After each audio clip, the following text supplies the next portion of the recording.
Welcome to another video from the farm. Today we're finally finishing the roundhouse window and adding the trim to the edge of the roof. So the basic plan for these windows is I'm going to take out these old half doors that I put in temporarily because I've had some glass cut now. Beautiful couple of pieces of toughened glass. First things first then, before I start putting the bits of glass in, take all this out. And fingers crossed, as it's been a good old while since I ordered the glass, the roundhouse has been up, I actually measured correctly. The glass fits.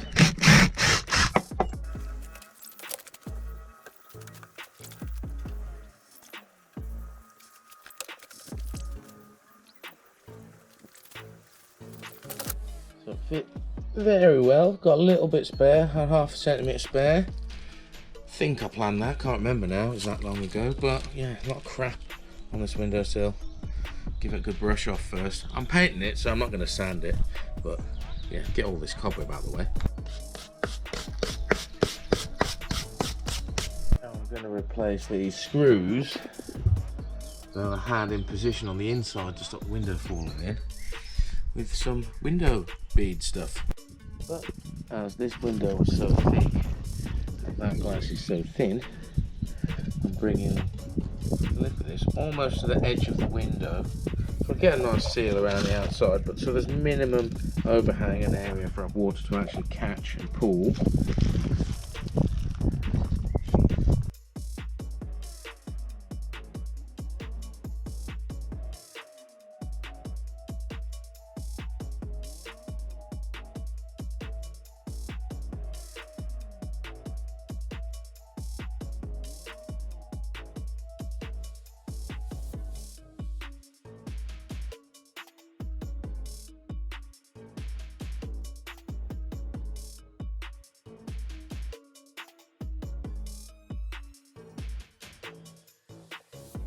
Well, first bit of glass in.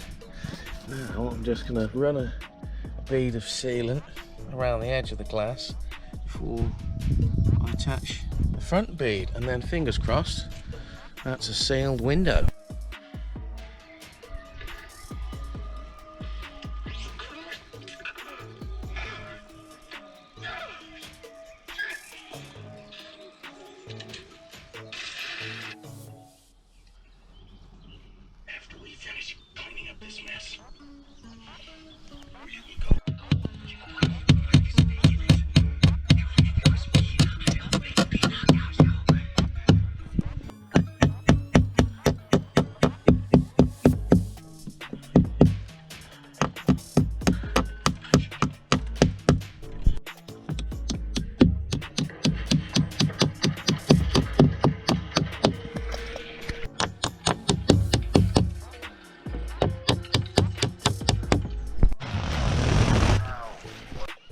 Alright, well, that's a nice looking window. Now it's time to do this one.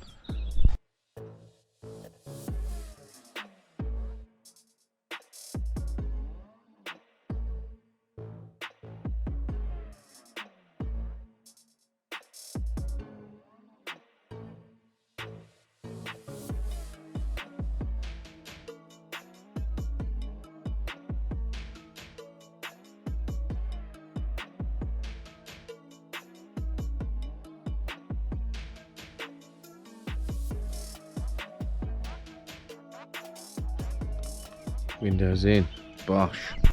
I've just got a little bit on some of the edges to clean up with the Stanley knife, but other than that, job's good. Right then, let's start doing this trim. So what I'm going to do, cut a load of 20cm little bricks like this, and then arrange them in a bit of an overlap pattern, like so, on the top, on this bit as well, and then when we get to this side edge here, I'm going to try and mesh them so they're overlapped and overlapped, if you sort of know what I'm saying. Well, we'll see when I get round there anyway. First then, a couple under these to chop up.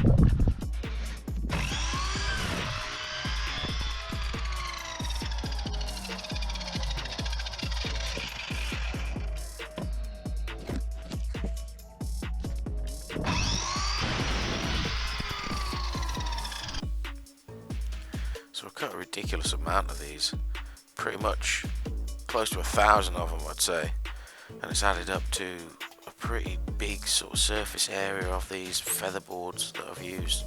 Now, it's a good job I had so many of these sort of knocking around from previous places that have had enough to do this, and the inside of the roundhouse, because it was touch and go. It was very close with the amount I actually had left to how much I could get this done. As you can see here, I've got some sort of fresh ones, fairly fresh ones on there, and that's because I had 2 bits of fresh stuff that I had to use. All the rest though, upcycled from old stuff, and a lot of this is about sort of the 4th use for a lot of this fencing. It's been on a chicken fence, it's been on a chicken shed, it's been on a big sort of fence around a bit of a sort of tip area we've got, where I've got a lot of stored stuff, a lot of fencing, a lot of old bits of pipe and all that. And then I've started taking that down now, and yeah, used a good amount of it for this, and a lot of it also came off the original sort of pallet shed. 1 or 2 you may have caught in the beginning of the channel, and our egg packing shed as well, taking all the outside cladding off all that, because those buildings will be coming down soon enough. And now sort of onto the painting, which is gone for black because I think it pops more, it stands out nicely. I'm doing all of these sort of big sleepers that I upcycled into all the door frames and the window frames, because it does look nice and chunky in the big wood.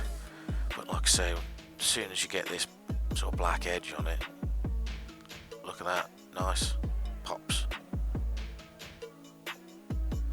And then yeah, I'm doing all the tops, bottoms as much as I can on this first coat with this black paint as well, all around the trim, sort of tie it in.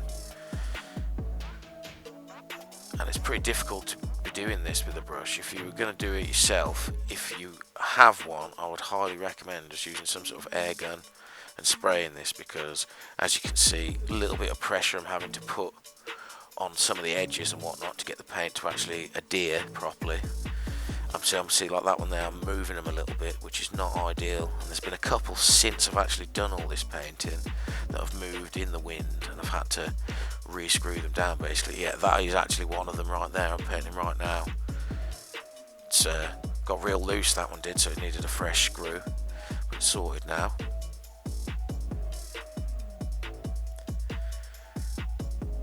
And it's more than a bit of effort to be painting these, I'll say. Well, you can see sort of the lights dropping as I'm doing this. It's probably taking sort of like 10 minutes, 20 minutes to paint each sort of metre long section of the trim here. As you can see though, darkness is coming. So yeah, as always with me, I'm running out of daylight and have to start the next day. It's the problem when you've got 1,001 things to be doing all the time. You have to sort of crack on when you can. And for me, that's just whenever I've got the spare time, I'll work until it gets dark.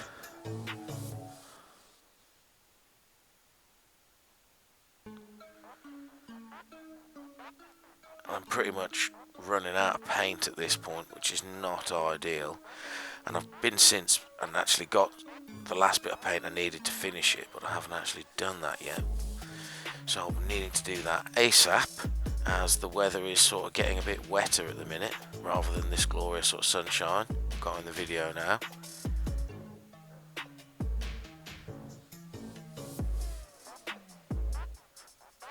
Because I do need to give all this a second coat really, just to properly weather protect it.